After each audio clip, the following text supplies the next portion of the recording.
Hello friends, അപ്പോൾ നമുക്കിന്ന് വീട്ടിൽ തന്നെ എളുപ്പത്തിൽ ഉണ്ടാക്കാൻ പറ്റുന്ന നല്ല ടേസ്റ്റി ആയിട്ടുള്ള ഒരു കപ്പ വട ഉണ്ടാക്കി നോക്കിയാലോ. അതിനായി ആദ്യം ഒരു കപ്പ ചെറുതായി അരിഞ്ഞ് ആവശ്യത്തിന് ഉപ്പും വെള്ളവും ചേർത്ത് കുക്കറിൽ വേവിച്ചെടുക്കാം. വെന്ത് വന്ന കപ്പ നന്നായി ഉടച്ചെടുക്കണം.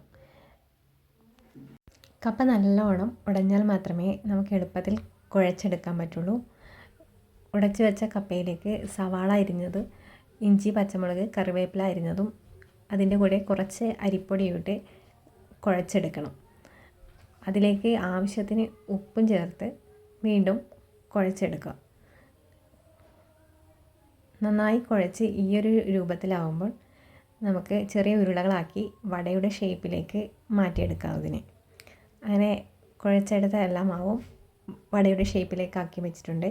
ഇനി ഒരു ചീനച്ചട്ടി ചൂടാക്കി അതിലേക്ക് എണ്ണ ചൂടാകുമ്പോൾ ഓരോ വടയായിട്ട് ഇട്ട് കൊടുത്ത് പൊരിച്ചെടുക്കാം. നമുക്ക് രണ്ട് സൈഡും ഒരുപോലെ പൊരിഞ്ഞ് വരുമ്പോൾ വട നമുക്ക് കോരിയെടുക്കാം. നല്ല സോഫ്റ്റും ക്രിസ്പിയും ആയിട്ടുള്ള വട റെഡി ആയിട്ടുണ്ട്.